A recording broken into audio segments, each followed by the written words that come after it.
Hello there, fellow cultists. This is DM Nell, and I'm back with another Shadow Talk. And this is episode number 154.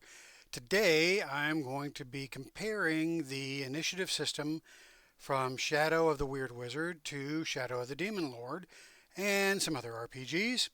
But first, let's talk about what's new in products being presented by the Schwabmeister. All right, so this week only has two items that I would like to point out to you.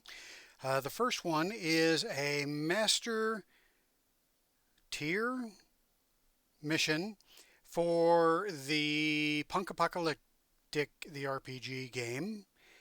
And this is called it's called Setting the Controls for the Heart of the Sun, a master tale of murder and mayhem for Punk Apocalyptic, the RPG. So let's see what this is about. It's no secret that the world inches towards its new existence as an inhospitable ball of dust and fire. Humanity's selfishness and stupidity push the planet right over the brink until there was no turning back. And then, rather than look after each other and try to make things as good as they can be given the deteriorating situation, folks just leaned into their worst natures until the plague started spreading, the missiles started flying, and everything began dying. Civilization created the wasteland, and for 10 missions, give or take, you and your friends have had a chance to explore it and make it your own. Now the story's coming to its end. It's time to turn out the lights, time to shelve all the dick jokes and rampant vulgarity. We had a good time, but it's time to go home and play Shadow of the Weird Wizard. that was good. What? Just one more? Well, okay, for you, sure. One more for the road.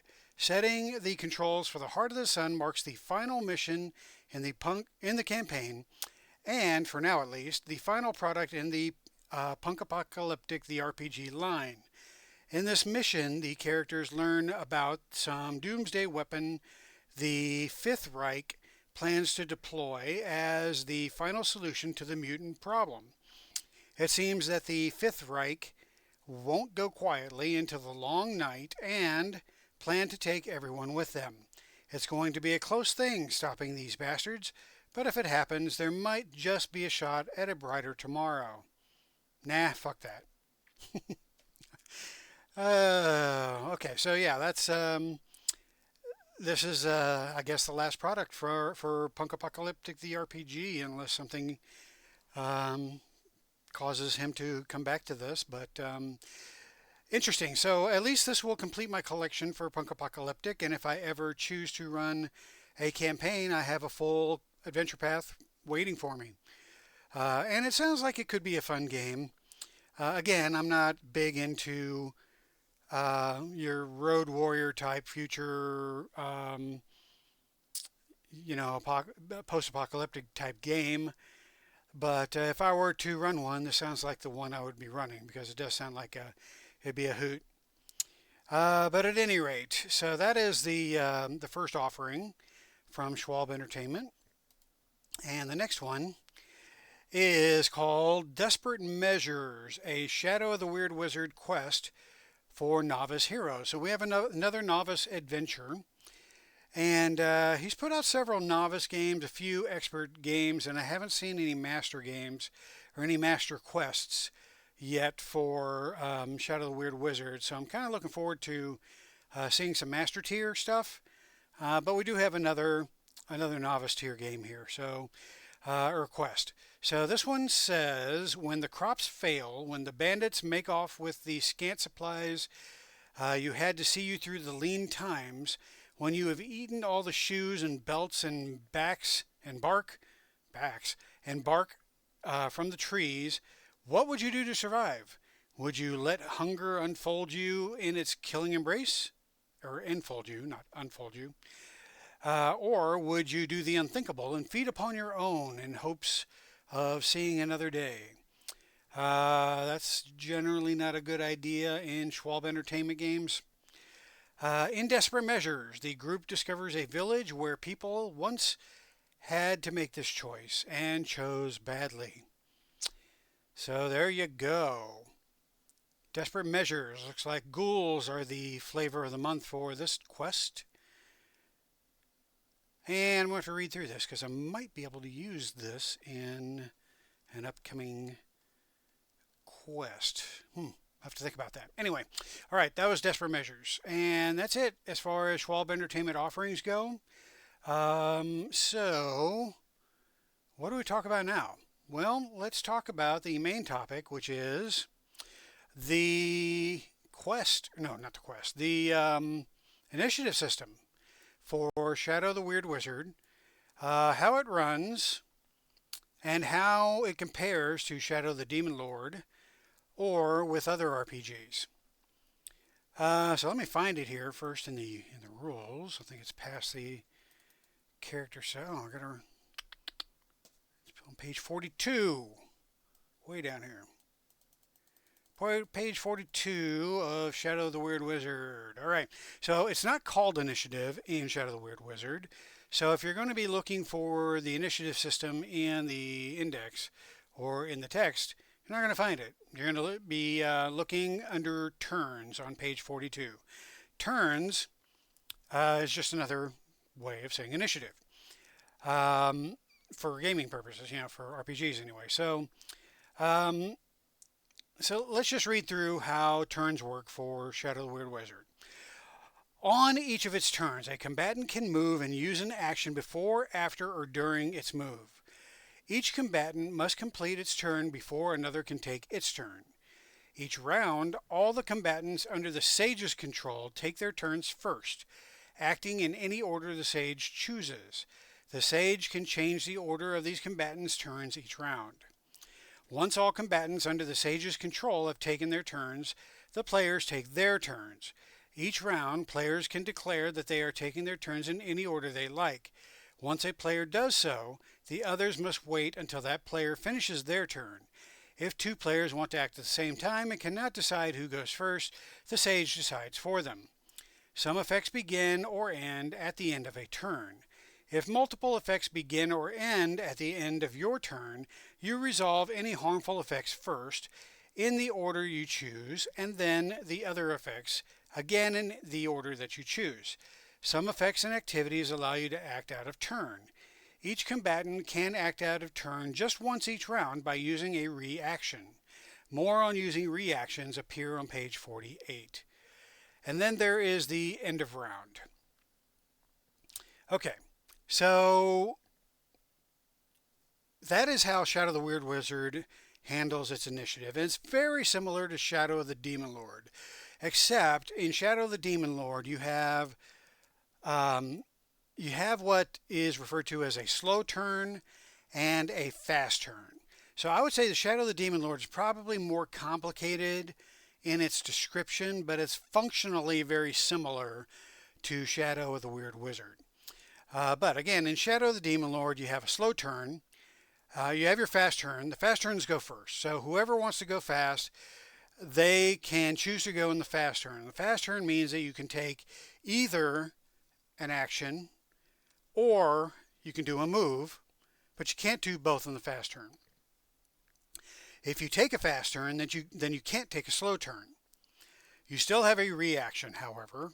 And so the action economy between this game and the Shadow of the Demon Lord, between Shadow of the Weird Wizard and Shadow of the Demon Lord, is again functionally the same. You have an action, you have a reaction, and then you have a movement. So you have a three-part action economy each character gets. Now during their turn, a character can only do a move and or an action. And then sometime during the round, each character gets a reaction. Okay, so that's the action economy. So in Shadow of the Demon Lord and Shadow of the Weird Wizard, you still have the same action economy. The only difference here is that in Shadow of the Demon Lord, it's actually defined differently as a fast turn if you're going to take a move or an action, or a slow turn if you're going to take a move and an action. So the whole concept there is that the creatures that are just doing one thing on their turn are able to react more quickly than creatures that are doing multiple things or two things during their turn. So again, that's the Demon Lord way, and then the Shadow of the Weird Wizard way is similar, but it's not called slow turns or fast turns. Basically, it is you get a turn, the bad guys go first, and then the player characters can go afterwards. But if the characters want to go before the bad guys, they can sacrifice their reaction this round in order to take the initiative. And by taking the initiative, that enables them to go first before the bad guys or the creatures that the sage controls, using the terminology in the book. So again, functionally, it is pretty much the same, um, with minor difference. Now in Shadow of the Demon Lord, you're not sacrificing your reaction in order to go fast, but you are sacrificing either your move or your action. So there is still a sacrifice there. In Shadow of the Weird Wizard, you always get your move and your action, but if you want to react before the bad guys go, then you have to sacrifice your reaction. Okay, so that's how it works. Now, how does it play out? Okay, so I've finished a quest. So I'm running a Shadow of the Weird Wizard campaign, and I finished the first quest, which was based off of the One Bad Apple. I had talked all about it in my last video.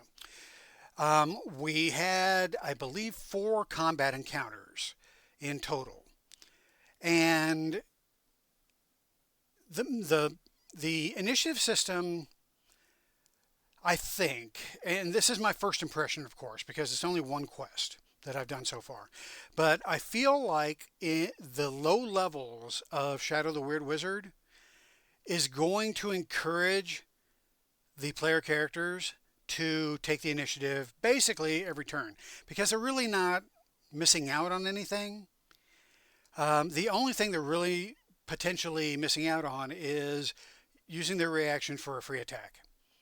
So, if one of the bad guys moves out of their threatened space, if they took the initiative and lost their reaction, they would not be able to get a free attack.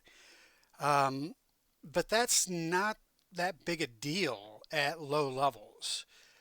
And I feel like as you gain in levels and as the reaction is utilized for more things, for more talents and more powers that you get as you level up, I have a feeling that sacrificing your reaction to take the initiative is probably going to be more painful than it is at low levels.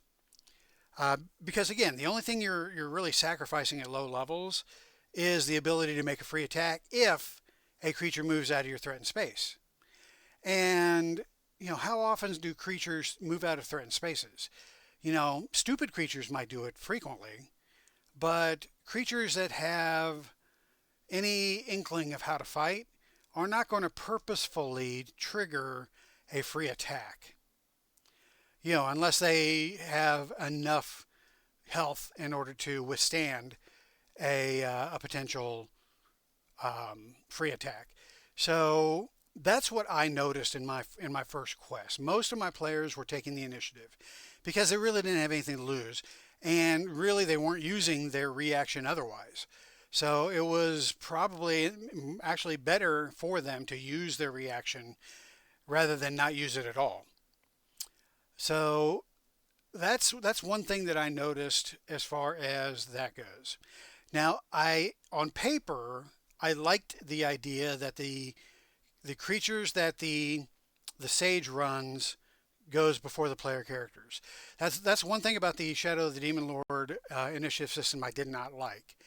Excuse me. Because by the time all of the player characters got through with their attacks, they've already beaten up the bad guys pretty badly, or potentially have beaten up the bad guys pretty badly. Of course they could all miss, and that would be fine. That happens, but more often than not, at least half the player characters would already have damaged the bad guys pretty significantly by the time the bad guys are able to act. And so that puts the DM or GM or the Sage in a bad position because now you are taking what little you have left from that first volley of attacks with your bad guys and trying to make the most out of their turn. In my experience, and my dice rolling is horrendous. The bad guys. So the player characters would go first, beat up on the bad guys. Then the bad guys would go miss. Then the players would go again, beat up on the bad guys some more. Then the bad guys would go again. Maybe one or so of them would hit. Maybe there would be one or so hits, and the bad guys would be beaten up and defeated fairly easily. In a lot of cases, not in all cases, but in a lot of cases. Of course, the dice determine how the ebb and flow of combat goes a lot of the time. But going first in combat is a distinct advantage. And so having the player characters always go first is tough on the GM, DM, or Sage. Now, the way it's written in the rules here, it makes you think, well, the Sage is going to get to go first a lot, right? That was not my experience in the first quest. Most of the time, the player characters took the initiative. Now, there were some rounds where the characters did not take the initiative, and so, one or two of them might. Those would go, then all the bad guys would go, and then the few that didn't go, that didn't take the initiative would go. And that worked out fine. But like I said, lower level gaming, I think, is going to encourage taking the initiative more often than not. Now, I'm interested to see how this changes as we level up. I'm probably not going to see a whole lot of change with second level, but I'm thinking going into the expert tier and low master tier, that's probably where we're going to start seeing some talents and some abilities that utilize that reaction and is going to really make the players think twice about taking the initiative. But we'll see. We'll see how that goes. Okay, so other than that, how did it work out? Well, it works out fine, but let me talk now just in general of this initiative system and initiative systems in other RPGs. So I believe that RPGs, and this one notwithstanding, and I actually heard Rob Schwab talk about this in at least one interview for Shadow the Demon Lord when it first came out. A lot of RPGs like to distinguish themselves by coming up with something innovative, right? They don't want to copy every other RPG's systems completely. Now, if something works, you don't typically want to break it. If you can enhance it, then that's one thing. But just coming up with something new for the sake of coming up with something new isn't always a great thing. I'll use an example from an RPG that I've always wanted to play, but I never did play. And I think part of the reason is because the combat system is kind of clunky, and that is the Alternity RPG. It was a TSR RPG, came out in the 90s, and it was designed for sci-fi, but it tried to become a generic, all-encompassing, all-genre RPG. And I've got all the freaking books right over here, and so I really bought in. I really wanted to play it, but I never got the opportunity. And one of the things I was nervous about, though, with playing it, was the initiative system. So the initiative system, was based off of an ability score, and you had so many times that you could act based on your agility. Your agility score, and if you had a low agility, then you would act fewer times. If you had a high agility, you would act more times, which rewarded the people with high agility and it punished the people with low agility. And it was weird. And so that really kind of put me off of that combat system. I I felt a little bit like that with Shadow the Demon Lord when it first came out. It seemed like it was just trying to come up with a new initiative system just for the sake of doing so. And although it works fine, and there are some things that I agree with the philosophy. So let me just talk about the philosophy as I see it with these two systems, with Shadow the Weird Wizard and Shadow the Demon Lord. So I think what Schwab was going for here is a way to make initiative less a routine and more of a cooperative effort, right? So instead of rolling your initiative, then it's your turn, then it's your turn, your turn, your turn. You go in numerical order. Whoever rolled the highest goes first, and you just go on down the line. And you would always run into a situation where you wouldn't always run into a situation. You would sometimes run into a situation where the player characters that have rolled low on their initiative want to do something cool, but they can't do it until their turn. And by that time, the stage has already changed. The circumstances have changed, which may not enable them to do the cool thing that they wanted to do at the time that they get to their initiative. So the whole concept here is that your player characters can go in any order that they want. So if they want to do something cool, then they can say, ooh, ooh, ooh, hey, I want to do something cool. Or if they want to try to work as a team and come up with, a cool combination of actions, then they can plan that out, right? They can strategize and they can try to make these series of things work for them. So I get the concept, and it's a sound concept. I'm fully behind the concept. The only thing is that by doing that, you either have to put the player characters first, you have to put them second. If you put them first, then you have the problem that I alluded to earlier, and that is that they beat up on the bad guys, and then the GM is left with, beat up bad guys to try to threaten the PCs, which can be difficult if your bad guys are already pretty beaten up, right? And then the reverse of that is if you got the bad guys going first, and the bad guys are beating up on the player characters, which is usually okay because, player characters have healing and stuff like that they can fall back on. But then you're giving the player characters a way to basically go before the bad guys. So then we're back to the bad guys going second, and we're back to that problem. So I get where Schwab was coming from and trying to set this thing up and try to make the combat a little bit more of a cooperative effort and a more strategic type of a situation. I'm just not sure that the way he came up with is accomplishing that completely.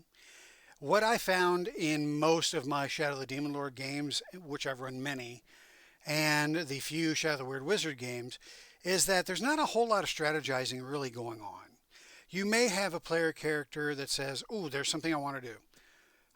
Every once in a while, there may be some strategizing going on, but most of the time, when I ask so we're at the players' turns, who wants to go first?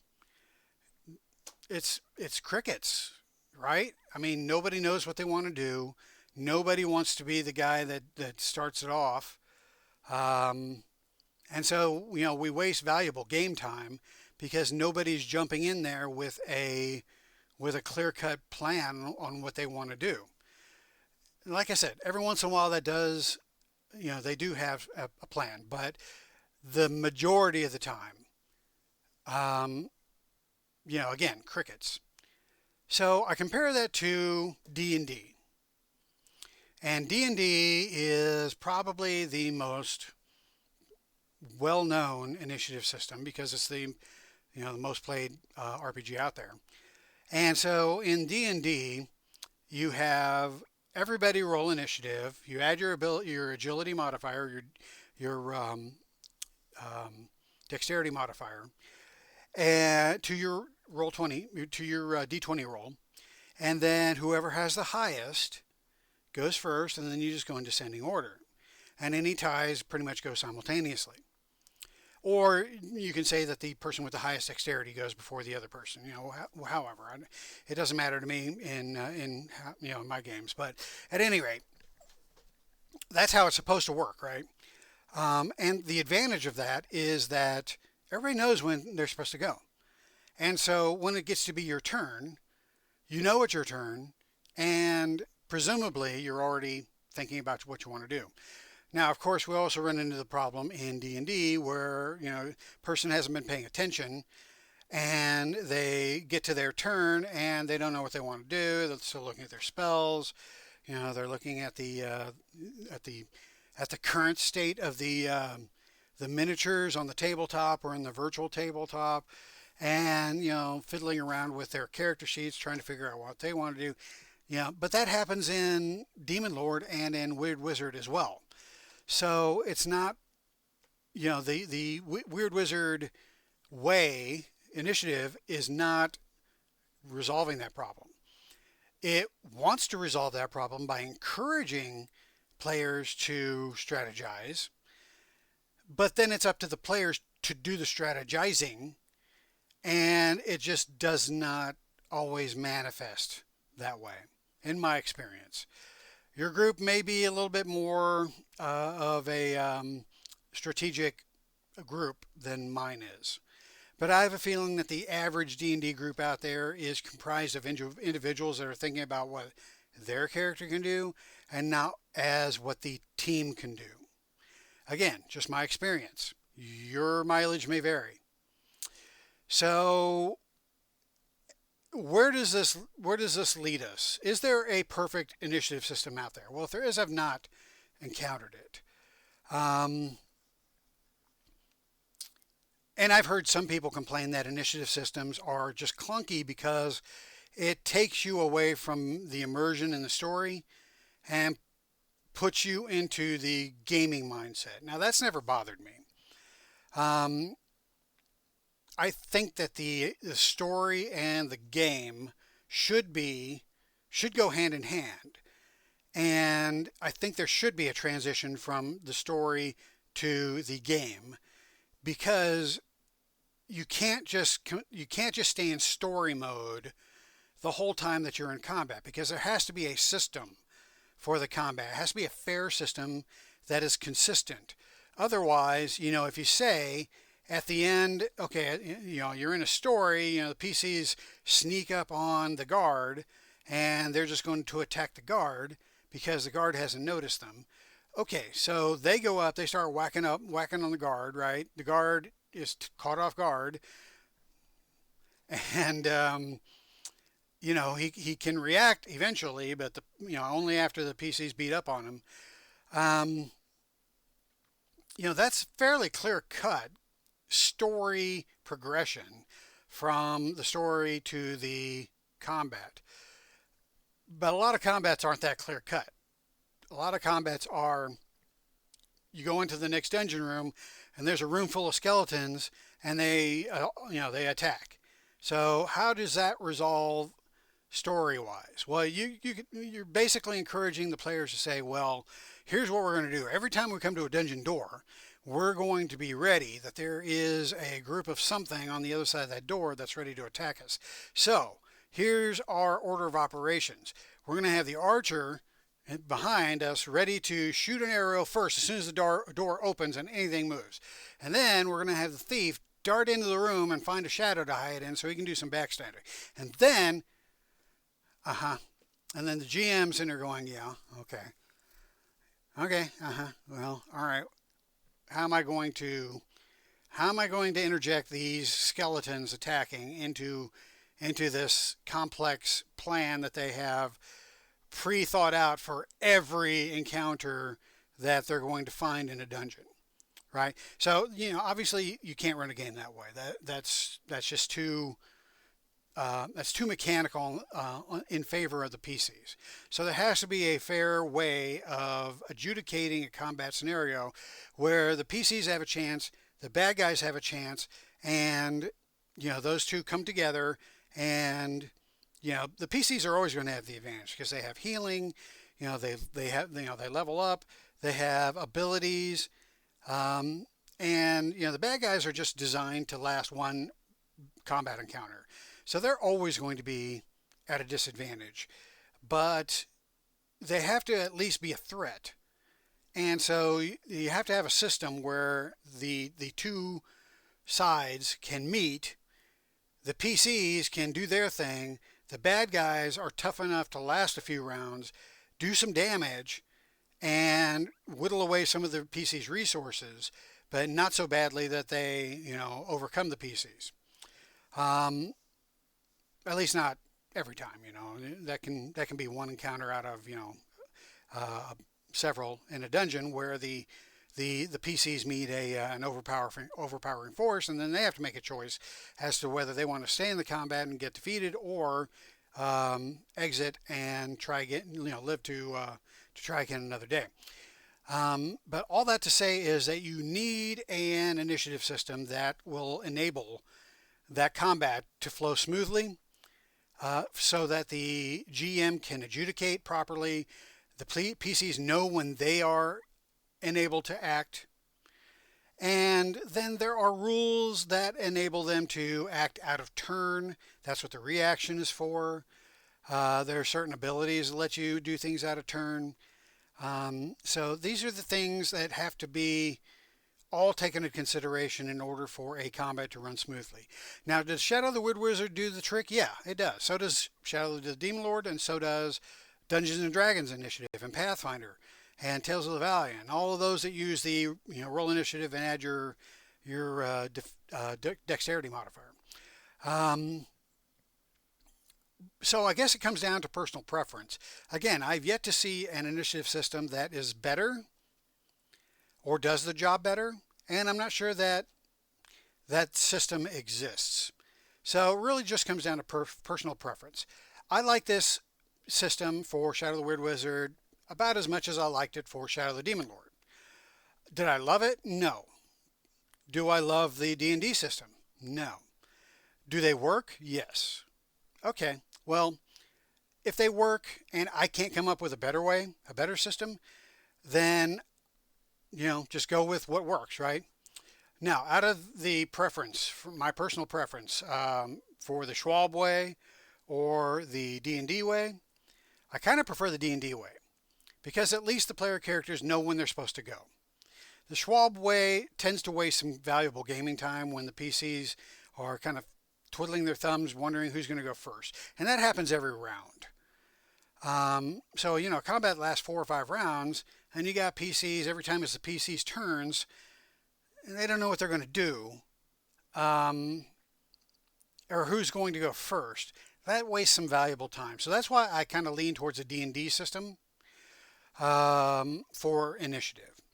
Now, we'll see as I get more adept at running games in Shadow the Weird Wizard, and as we get higher in levels, if my opinion changes. But at this point in time, I'm going to say that I'll continue working with Shadow the Weird Wizard's initiative system, but I really do prefer the D&D way. Okay, so that's it. That's all I wanted to talk about in this video. I really droned on longer than I intended, but I think I got my point across.